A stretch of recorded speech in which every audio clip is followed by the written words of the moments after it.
¿qué tal? ¿Cómo estáis? Seguimos enmarcando libros con José María Marco. ¿Qué tal, José María? Muy bien, Nuria, encantado de estar aquí otra vez contigo. ¿Hoy nos vamos a deprimir o no? No, creo que no. Para que Jano nosotros no nos nos permitirá deprimamos. que nos deprimamos. Muy bien, como ya has dicho, hoy nos acompaña Jano García, Alejandro García, que nos ha dicho que es como le llama su madre cuando se enfada. Cuando se enfada, sí. Cuando se Cuando enfada su madre, ¿no? sí. Cuando- Si no está No, enfadada cuando se conmigo, si no está enfadada, no. Pero cuando se enfada, sí. Alejandro, por favor. Sí. Que viene a presentar el rebaño como Occidente ha sucumbido a la tiranía ideológica. Y yo creo que lo primero es quizá, Jano, meter las manos en la masa, hablemos de la masa. Sí. ¿Tú crees que sigue vigente el concepto masa? ¿O precisamente ahora mismo vivimos una sociedad muy compleja en la que es muy difícil prever lo que va a hacer esa masa? No, yo no creo que vivamos en una sociedad más compleja, ¿no? Quizás sí que es verdad que hoy en día pues, las redes sociales o la tecnología ha cambiado un poco cómo funciona esa sociedad. Pero cuando uno estudia la historia y ve lo que pasa en la actualidad, no hay grandes diferencias. O sea, cambian los protagonistas, cambian algún mecanismo, pero lo que es el fondo sigue siendo el mismo. O sea, yo que no- la masa no- existe. Por supuesto que existe, y no solo existe, sino que en esta sociedad en la que vivimos es la que manda, de facto, ¿no? Muchas veces sí que es verdad, bueno, ahí abordo con el tema de la manipulación, que esa masa parece o cree que no está subyugada por ciertas desinformaciones. Lo cierto es que sí que es así, ¿no? Pero bueno, es un poco también el juego perverso de la democracia. Pero la masa se desmiente, por ejemplo, cuando gana Aznar o cuando gana Trump. Sí, bueno, cambia de opinión, claro. Cuando alguien, yo entiendo que la gente no forje sus ideas a base de estar leyendo todos los días, pues, que sé, Hayek, Friedman, o ponerse a leer a Trotsky o a Gramsci, ¿no? Yo comprendo que la gente no forja así sus ideas. Pero sí que es verdad que cambia de opinión de forma muy rápida, ¿no? El caso de Cataluña también es la alcaldía de Cataluña, de Barcelona, perdón, me parece un ejemplo muy claro, cómo pasan de la burguesía catalana a Ada Colau.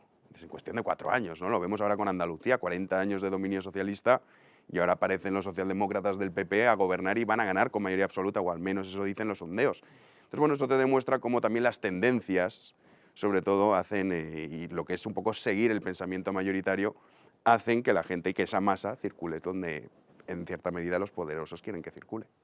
Hombre, hablas de rebaño, ya no hablas ni siquiera de masa. Es decir, la palabra masa y incluso la palabra turba aparece bastantes veces en el cuerpo del libro, pero vamos, lo que aparece en la portada Sí. es directamente el rebaño. Y aparece sí, incluso la ovejita. una ovejita que es difícil. Encerrada en un QR. Sí, sí. Es decir, que la democracia acaba fatalmente en el reinado del rebaño. Desde luego, como- sí. Yo, la verdad es que, a ver, en realidad cuando uno empieza a estudiar lo que es el periodo democrático, nosotros estamos en una excepción. O sea, esto del sufragio universal y estos sistemas democráticos liberales que habíamos aprobado es un experimento muy reciente. O sea, no es algo habitual. Entonces, bueno, cuando uno lee los clásicos griegos, que no tiene nada que ver la democracia que ellos aplicaban con la que aplicamos nosotros, el concepto ese de que el pueblo tenga el poder, bueno, pues lo que vemos es que cuando ese pueblo no tiene herramientas para defenderse de la manipulación, para defenderse de ciertos dogmas, pues lo que vemos es el triunfo de la demagogia, ¿no?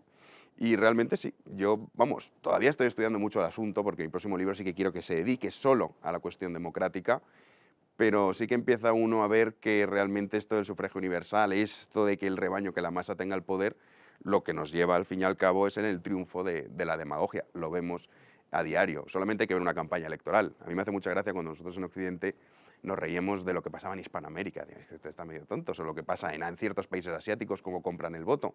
Pero luego en realidad luego uno analiza, por ejemplo, la situación de España.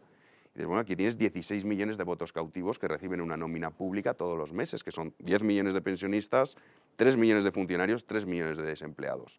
Entonces, ¿hasta qué punto, cuando vemos las elecciones, un sistema que está quebrado de facto, como es el sistema de pensiones, quién se va a atrever en el cortoplacismo democrático y en el que dependes de ese voto de la masa cortoplacista a decirles, oiga, yo si gobierno, lo que voy a hacer es reformar el sistema porque está quebrado, pero eso implica que usted va a cobrar menos? Automáticamente pierdes los votos. Entonces, bueno, la democracia acaba convirtiéndose eso en una especie de bazar, de mercadillo, en el cual pues llega el demagogo de turno y le cuenta pues, lo que obviamente quieren oír. Les dice que la culpa nunca es del ciudadano, siempre la culpa es de terceros. Esto también es muy hispano, pero pasa en todas las democracias. Y al final lo que dices es, bueno, en realidad estamos sometidos ¿a quién?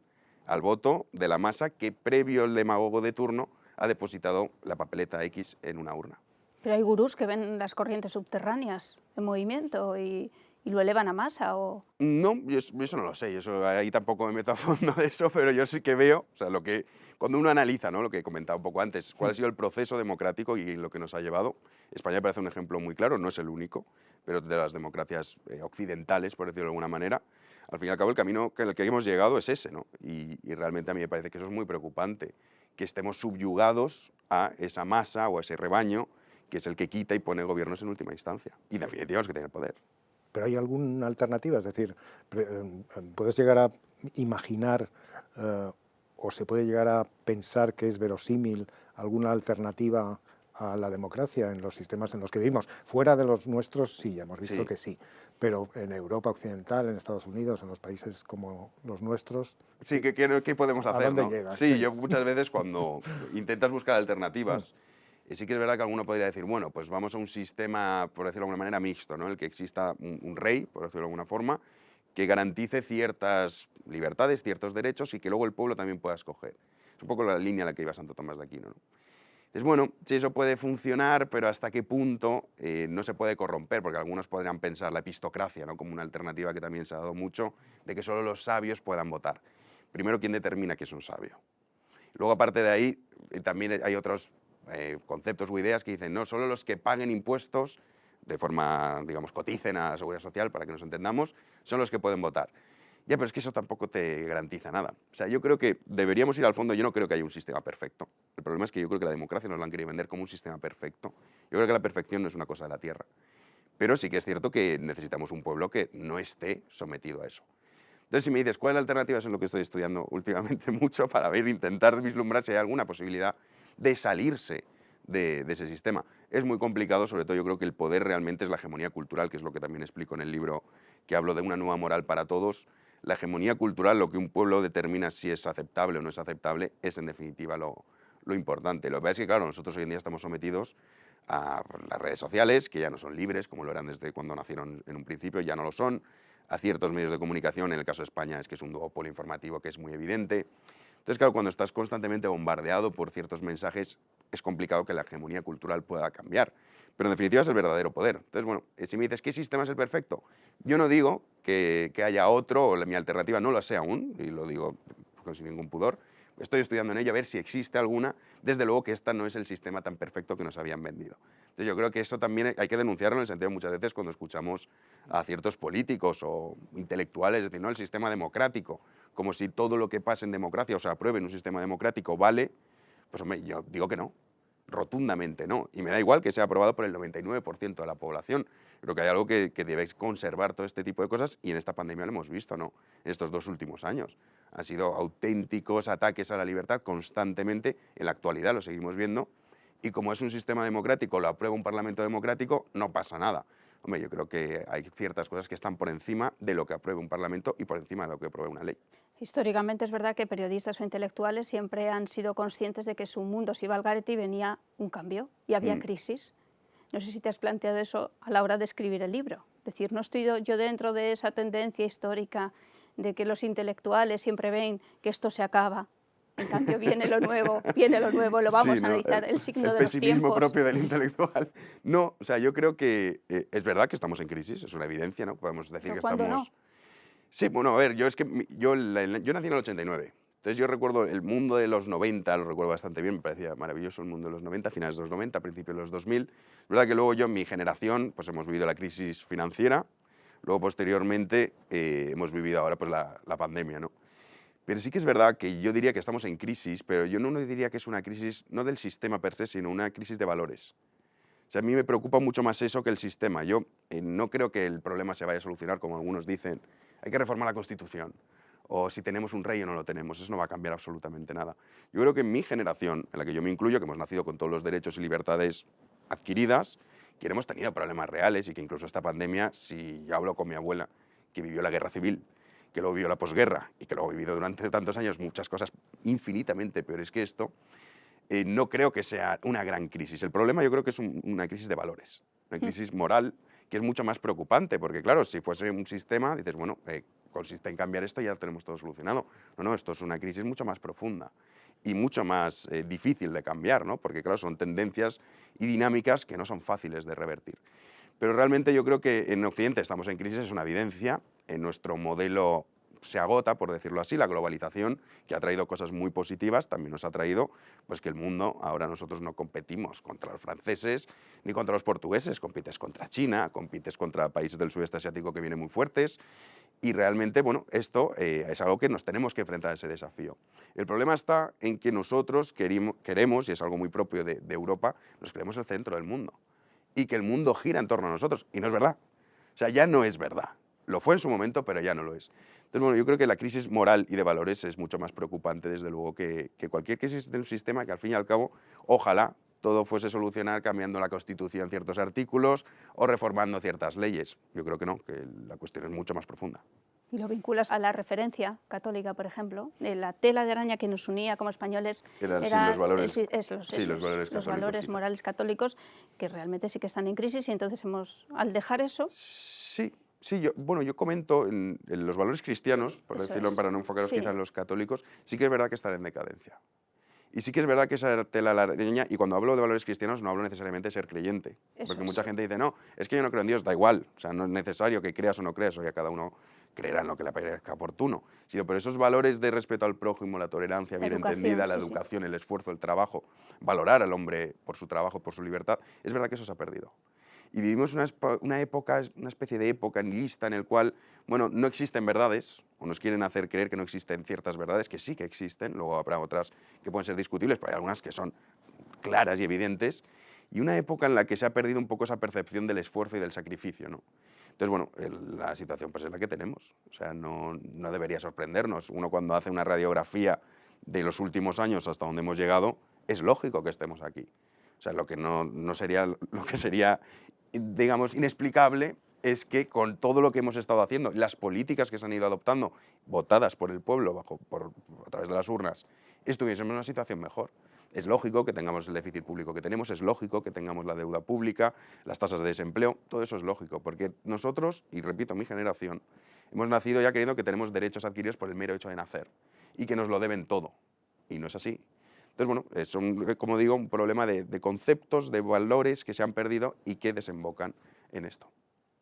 Pero también hay una paradoja interesante, ¿no? Y es que la condición de lo que dices es una autonomía máxima que nunca había tenido el ser humano. Es decir, somos más libres que nunca. Podemos tomar decisiones sobre cosas sobre las que nunca, jamás se hubiera podido pensar ni siquiera que se podían tomar decisiones. O sea, es inimaginable la cantidad la capacidad de elección que tiene el ser humano, ¿no? Ahora mismo. Y sin embargo, eso no es incompatible con el hecho de que se pueda hablar, o de que tú hables de rebaño, ¿no? Y de manipulación. ¿Qué es lo que está pasando? Y luego te preguntaré sobre qué es lo que ha pasado, pero vamos. Yo, fíjate, ¿somos más libres? Pues no lo sé.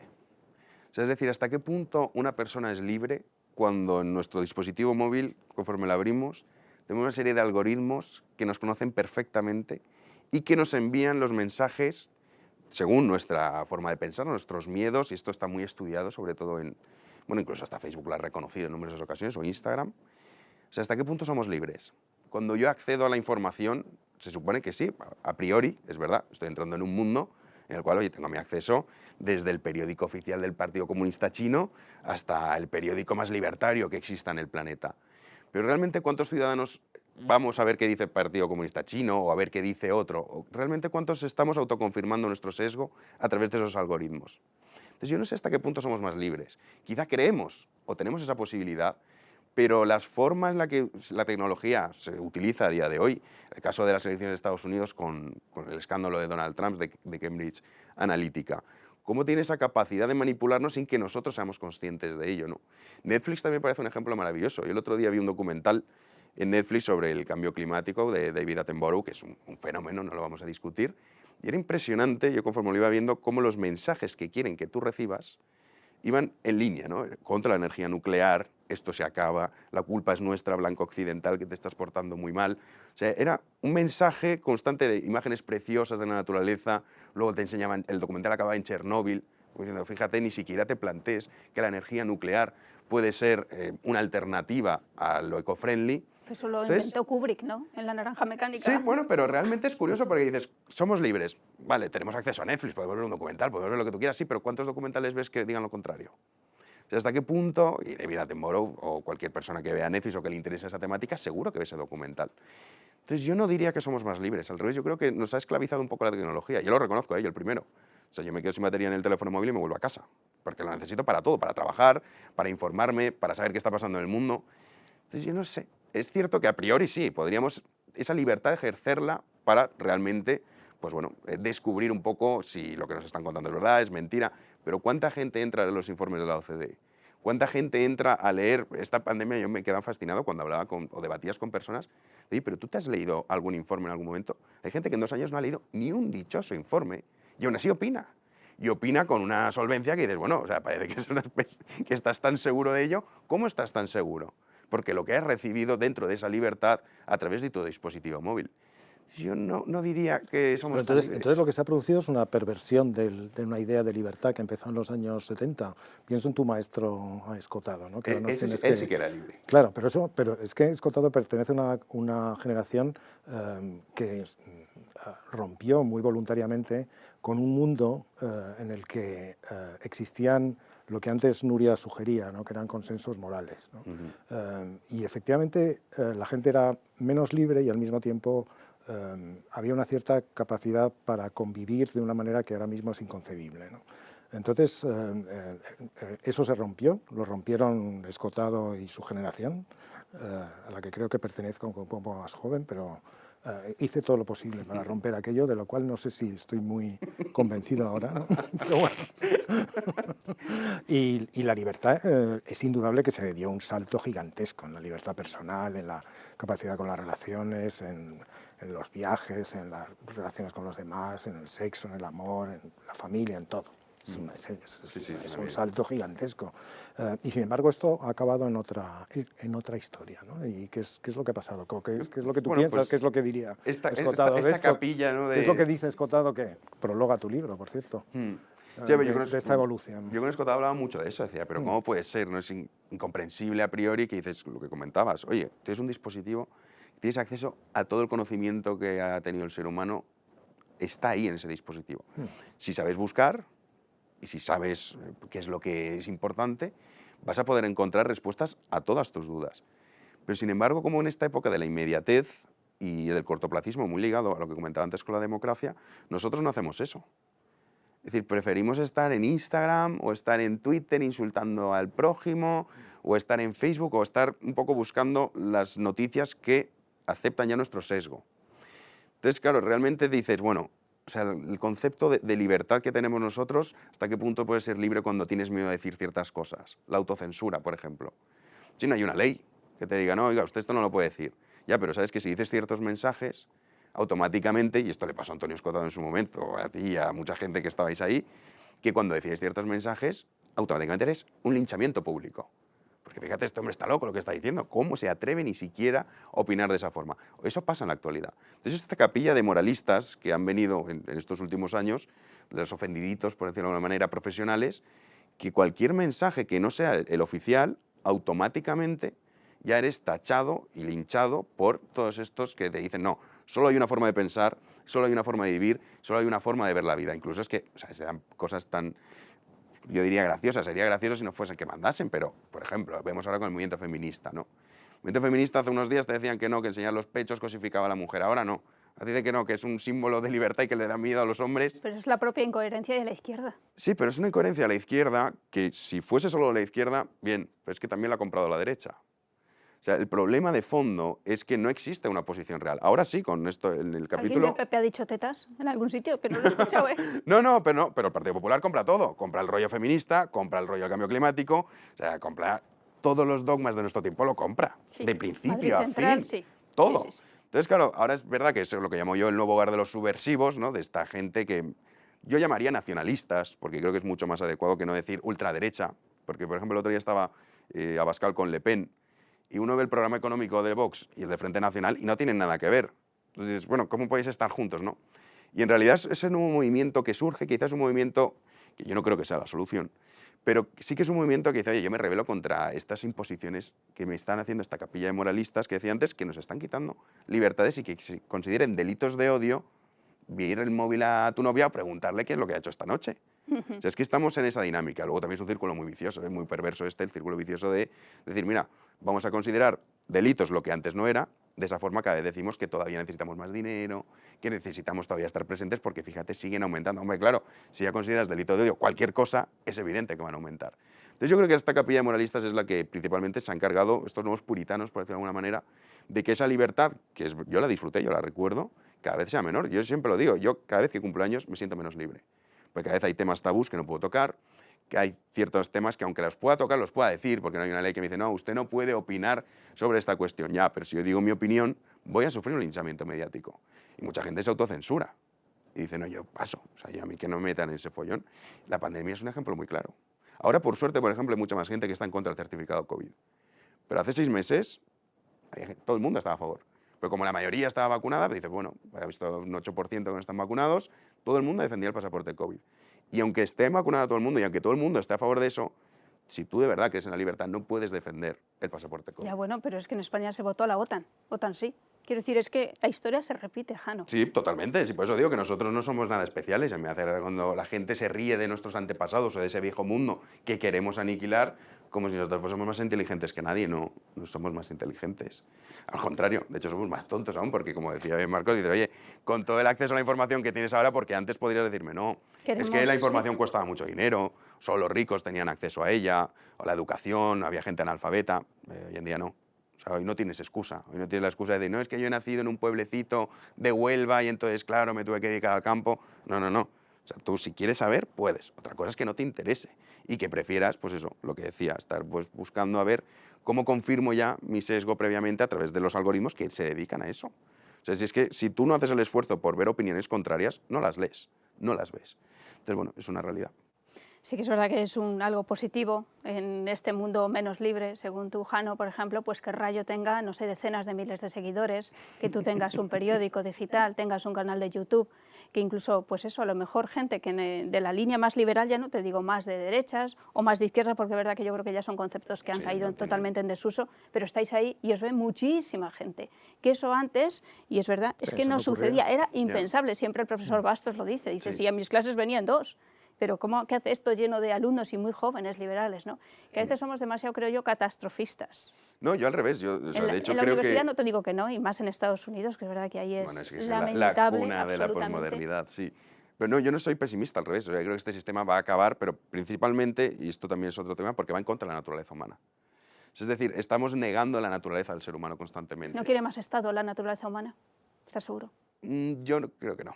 Yo creo que no, y además, sobre todo, creo que no, porque aquí, o sea, está muy bien decir, vamos a jugar a salvar el planeta, y está muy bien, vamos a jugar a salvar a las minorías, y todo eso es estupendo, pero eso cuando te lo puedes permitir. O sea, es que ser eco-friendly cuesta mucho dinero.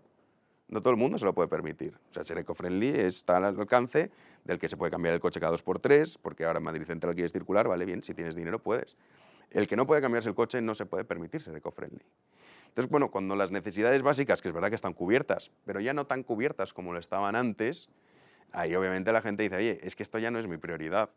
O sea, ¿hasta qué punto alguien puede pensar que su principal problema, su gran prioridad, es la contaminación en Madrid o en un pueblo de Sevilla?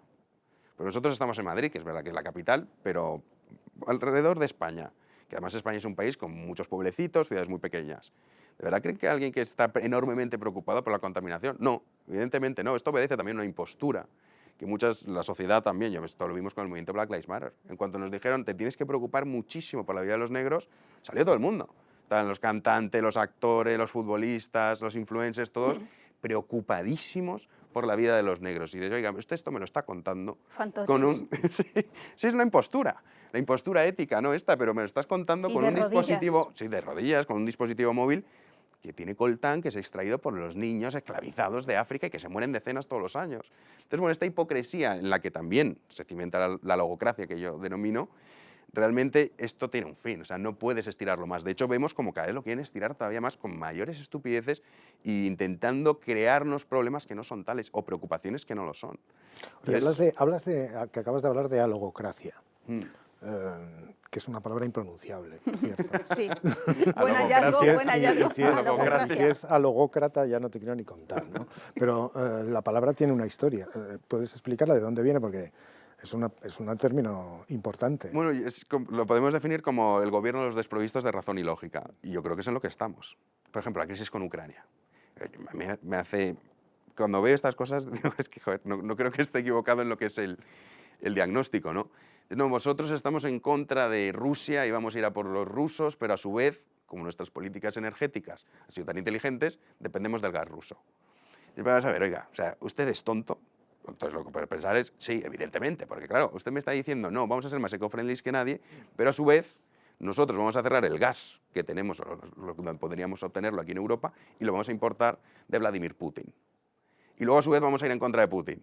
Entonces, o uno dice, no, es que esto no tiene lógica, o sea, que este plan es ilógico, que es absurdo, pero bueno, esto lo vemos constantemente, a diario, ¿no? Aquí, por ejemplo, las centrales nucleares, nos vanagloriamos de cerrarlas. Que yo no digo que las centrales nucleares sean la panacea, lo que está claro es que el modelo de 100% renovable es inviable en la actualidad, pero cualquiera que vea los números.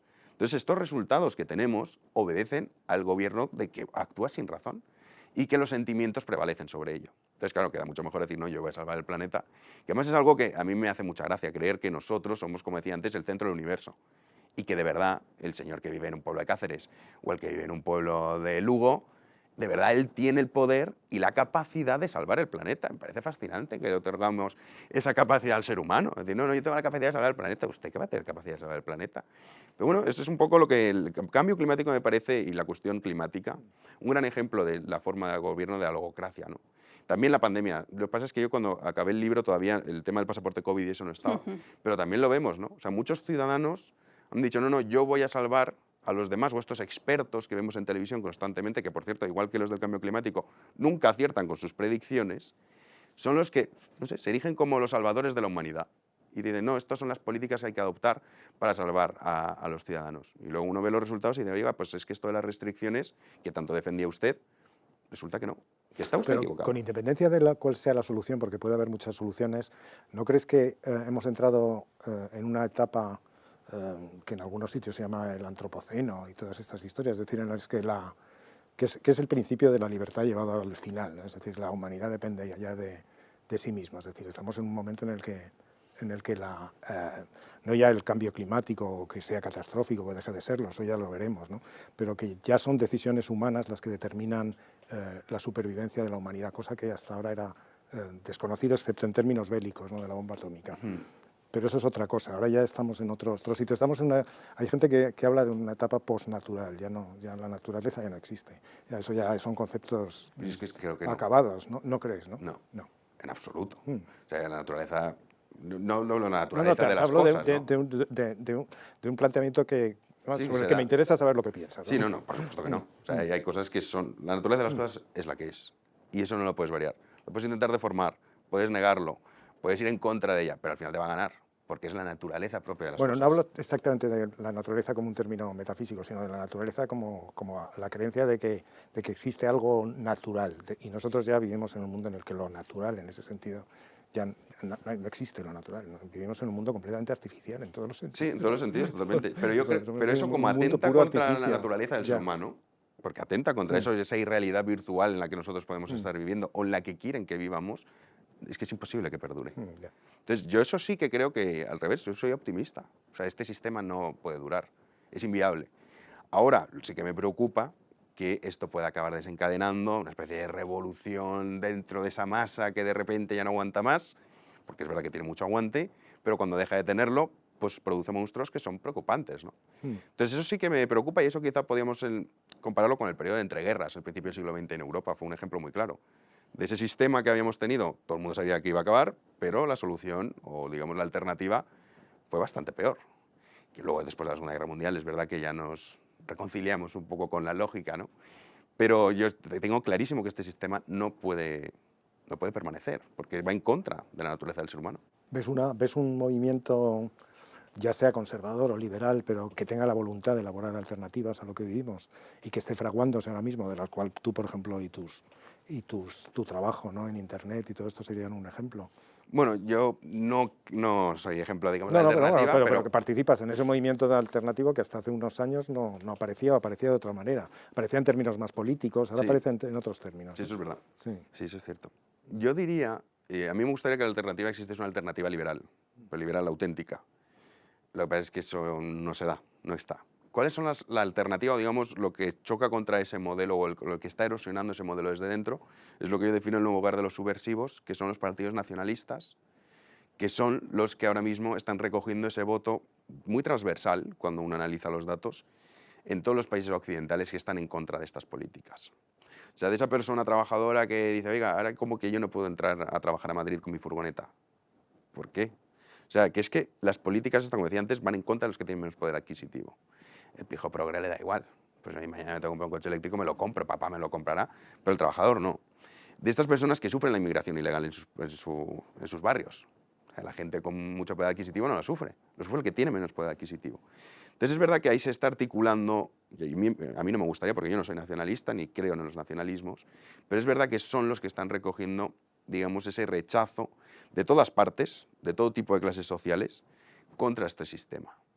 Y bueno, mira, las elecciones portuguesas, sin ir más lejos, la Chega, que tenía un diputado, ha pasado a 12, y lo vemos también en Francia, lo hemos visto en Italia, lo hemos visto en Alemania, en Austria, lo hemos visto también en España.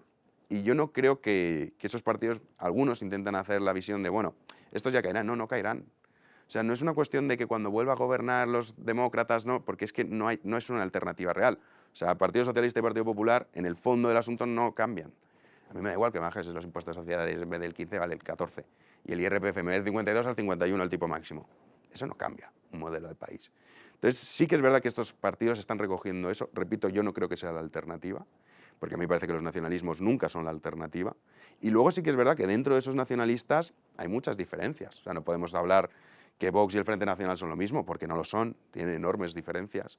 O el FPÖ austriaco, por poner un ejemplo, con los demócratas suecos, no, tienen enormes diferencias. Entonces, bueno, yo sí que creo que ahí sí que se está recogiendo el voto y la evidencia es que cada vez tienen mayor apoyo popular. Y eso a pesar de que muchas veces no saben comunicar bien su mensaje, que si no todavía tendrían más apoyo, ¿no? Pero la propia realidad ha hecho que muchas personas, el caso de Francia me parece maravilloso, y es que como el Partido Socialista francés desaparece, pero desaparece no porque se vayan al Partido Comunista, no, se lo come el Frente Nacional. Y ese cinturón rojo, esos barrios rojos que hablan en Francia, ya no existen. Son azules por el Frente Nacional, porque son esa clase obrera la que ha sufrido las consecuencias de estas políticas en relación, por ejemplo, con la inmigración.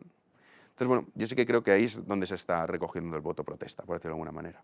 Hay una, creo, alogocracia doble. Una es la que niega la naturaleza, sí, por ejemplo, pues el género masculino, femenino, los hombres, las mujeres. Luego también está la otra, que viene más del ámbito de la derecha, y es la que da una explicación conspiranoica del mundo. Ah, bueno, eso sí. Entonces, a ver, nosotros tres, ¿qué hacemos? Estamos huérfanos, estamos huérfanos. Sí, bueno, a ver, también esto también es muy curioso, ¿no? Ver un poco lo que hablábamos antes, somos libres. ¿Cuánta gente sucumbe a diario a esas noticias que se dan a través de redes sociales que son ridículas? Yo, por ejemplo, esta mañana, sin ir más lejos, antes de empezar esta entrevista, yo estaba en Twitter, veo, fíjate, Justin Trudeau asustadísimo porque en Canadá están rodeando el Parlamento. La foto no era actual, era de hace 7 años. Pero aún así, ¿cuántas miles de personas habían retuiteado y like? Y dices, bueno, o sea, realmente este grupo conspiranoico, por decirlo de alguna manera, es muy minoritario. Lo que pasa es que hace mucho ruido. Pero la realidad es que no es un grupo que tenga poder ni que tenga influencia, por suerte, por suerte. Pero es un poco lo que decía antes, ¿no? ¿Somos libres? ¿Hasta qué punto somos libres? ¿O hasta qué punto no dejamos de estar sometidos a estos minigrupos? Pero sí que es verdad que la derecha a veces se convierte en un meme, o sea, una banda de frikis. Muchas veces vemos que hay ciertos personajillos que dicen representar a la derecha que no han leído absolutamente nada, que son activistas de salón y que es verdad que, bueno, pues a veces se convierten en un meme, una caricatura, que viene muy bien, por cierto, al sistema, para decir, mira, es que la alternativa a nosotros es este tarado. Entonces dicen, bueno, prefiero quedarme con vosotros. Entonces, bueno, también, ¿hasta qué punto no utilizan ellos también esas caricaturas o a esos frikis, ¿no? Intentan darles mucho más altavoz del que merecerían para precisamente utilizarlos y decir, mira, o yo o estos. Entonces, claro, dicen, no, casi que prefiero quedarme contigo, ¿no? Pero bueno, yo creo que en verdad son muy poquitos y por suerte no creo que sean la mayoría, ¿no? de lo que está en contra de este sistema. Pero es verdad que hace mucho ruido, eso sí que es cierto. Sí, lo que pasa es que muchas veces calificamos de friki la consecuencia de un problema de falta de representatividad. Es decir, la gente ha dejado de identificarse con ciertos representantes políticos o incluso con un sistema y surgen personas que hablan de otra manera, de otras cosas, Y entonces la calificación va desde populista hasta neofriki o friki directamente. Y a veces esa gente dice cosas que los demás no dicen. Sí, a ver, yo por ejemplo, populista yo considero que todos, los políticos, todos sin excepción, son populistas. Ahora bien, yo sí que creo que, lo que decía de estos frikis, ¿no? Frikis en el sentido, no en el término de que minoritario, al revés. O sea, yo pues sí entraría dentro de esa calificación, ¿no? Porque claro, es minoritario, si lo que ya defiendo no sé cuánta gente lo defiende, muy poquita. Pero sí que es verdad que lo bueno que ha traído este mundo que hablábamos antes es, yo por ejemplo, a mí si me preguntas, oye, ¿de quién dependes tú? Yo dependo de mis lectores y mis oyentes. Entonces, a mí no me da miedo decir lo que pienso. Pero porque es verdad que esa independencia se ha articulado a través de varios años, a través de las redes sociales. Entonces, bueno, yo cuando empecé a escribir a mí no me leía nadie. O sea, me leía, pues sí, mi exnovia de aquel entonces, en la que me leía mis artículos, pero tenía un like que era el suyo. Yo recuerdo a mi primera seguidora de Facebook. O sea, yo era dentro de ese componente minoritario. Ahora, yo creo, y esto sí que es importante, que lo que yo hago es denunciar, ¿vale? Pero yo lo que no hago es inventarme cosas. O sea, a mí nadie nunca me puede decir, Jano, esto que has puesto es mentira, porque no es verdad. O sea, yo me preocupo en que lo que les estoy ofreciendo a los demás, incluso cuando sé que no es popular para mí, yo he escrito artículos que digo, este artículo sé que va a cabrear a la mayoría de mis seguidores, pero lo tengo que publicar porque es, bueno, la honestidad, por decirlo de alguna manera, con el que me lee. Es decir, esto es lo que pienso sobre este tema. Y ya sé que la mayoría va a estar en contra, pero lo tengo que hacer. Entonces yo creo que una cosa es ser un activista, dedicarte a, da igual qué es lo que publiques, da igual si es verdad o es mentira, porque te encaja en el relato y te sirve para que los demás estén en contra de X, que decir, oye, yo lo que te propongo es, vamos a tener un debate de ideas y vamos a ver, vamos a replantearnos hasta qué punto lo que tú crees o lo que yo creo es verdad o es mentira. Y vamos a comparar, pero en función de los datos y de los hechos. No de este toque sentimental que muchas veces se hace por parte de la derecha, que dicen, cogen un ejemplo y dicen, mira, este ha hecho esto, entonces ya todos los que son inmigrantes son así. Pues no, por suerte no es así. Yo muchas veces lo digo, España no tiene un problema con la inmigración. Dicen, estás loco, ¿cómo puedes decir eso? Digo, es que es la verdad. ¿En ciertas zonas de España hay un problema con la inmigración? Sí. Pero por suerte en España, esta justicia histórica, nosotros la mayoría de inmigrantes que vinieron eran hispanoamericanos, que compartimos muchos lazos en común. Un problema con la inmigración lo tiene Francia, lo tiene el Reino Unido, España no. ¿Que hay zonas en las que hay problemas? Sí, no lo niego. Pero un problema como tal no existe. Por suerte a día de hoy. Lo que pasa es que, evidentemente, si vamos a esta dirección, lo vamos a acabar sufriendo. Bueno, pues adelantémonos a eso. Pero no vale utilizar, eso a mí no me gusta cuando utilizamos el ejemplo de cogemos un caso concreto y ya te queremos hacer pasar que los 5 millones que hay en España inmigrantes son así, son un peligro para nosotros. No, porque en realidad estás haciendo lo que tú criticas. Y es cuando cogemos un hombre que ha asesinado a su mujer y decimos todos los hombres son así. Estás haciendo lo mismo, estás haciendo el mismo juego. Claro. Entonces, bueno, yo diferenciaría mucho entre eso. Es verdad que se dan en la derecha los activistas, vamos, hoy en día a lo bestia. Y sobre todo este tipo de discurso facilón, ¿no? Y simplón, de con esto solucionamos todo, pues triunfa. También es verdad que la gente no tenemos mucho espacio para la reflexión. Vivimos una época de tanta inmediatez que cuánta gente dice, oye, me voy a dedicar 1 hora al día a pensar en el mundo en el que vivo, a pensar sobre este tema, a estudiar, a investigar. Muy pocos. Queremos enseguida, oye, confirma mi sesgo y dame un dato que confirme mi sesgo. Sí. ¿Dónde estoy? Dime dónde estoy. Sí, dime dónde estoy. Entonces, bueno, pero a mí esa derecha no me gusta y además creo que además hace un flaco favor a lo que es la lucha contra este sistema, porque claro, es una caricatura, es algo que realmente incluso actúan, como decía antes, lo que ellos critican lo hacen. Entonces no eres mejor que ellos, eres igual que ellos. Como no tenemos tiempo para mucho, Jano, dime una batalla cultural que tenga que dar. ¿Una batalla? Una, venga, elige una. ¿Solo una? La lucha... Tenemos que dar los dos. Yo me sumo al asunto. Marco y yo. Yo diría... ¿A qué frente tenemos que ir? Yo diría el frente contra el sentimentalismo barato. Ese me parece que es fundamental. Y yo, por ejemplo, esta pandemia lo hemos visto, como a través del sentimentalismo barato hemos visto cómo se han aprobado ciertas políticas diciendo, no querrás que la gente se muera, no se trata de eso. Pero vamos a tener debates racionales, ¿no? Y olvidarnos de esa de manera. Los aplausos. Sí, pero claro, es que queda muy bien. Decirme, estar en contra de las restricciones. Es tan fácil, porque te asomas al balcón, aplaudes un poquito y ya está. Claro, sí, no, es mucho más cómodo, claro, quedarte solamente con la idea mayoritaria. Pero sí, yo diría eso, la lucha contra el sentimentalismo. El rebaño como Occidente ha sucumbido a la tiranía ideológica, Jano García, publicado por La Esfera de los Libros. Que vendas mucho, ¿por qué edición vamos? La quinta. quinta edición. Enhorabuena. No me digas que esto no es una buena noticia. Pues, La masa ¿ves? comprando el libro. Bueno, yo creo que el que lo compra es precisamente el que no se ve muy bien reflejado en esa masa. La masa lectora. La masa lectora, donde esté. Sí, 35.000 llevamos ya, o sea que muy bien. Muy bien. Enhorabuena, Lo cual Javi. demuestra que la gente también cuando empieza a escribir decía, no escribas, hazte youtuber, que es más fácil. A mí no me gusta escribir.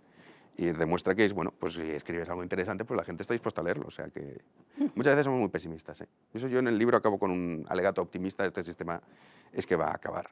Ahora, me da miedo que cuando acabe el sistema, cuáles pueden ser las alternativas que surjan, eso sí. Me da miedo que existan otros moralistas que sustituyan a estos moralistas. Eso sí que hay que estar alerta. Te seguiremos leyendo, Jano. Muchas gracias. Gracias a Muchas ti. gracias, Jano. Un placer. Gracias, José María. Gracias a ti, querida. Gracias a todos por estar ahí.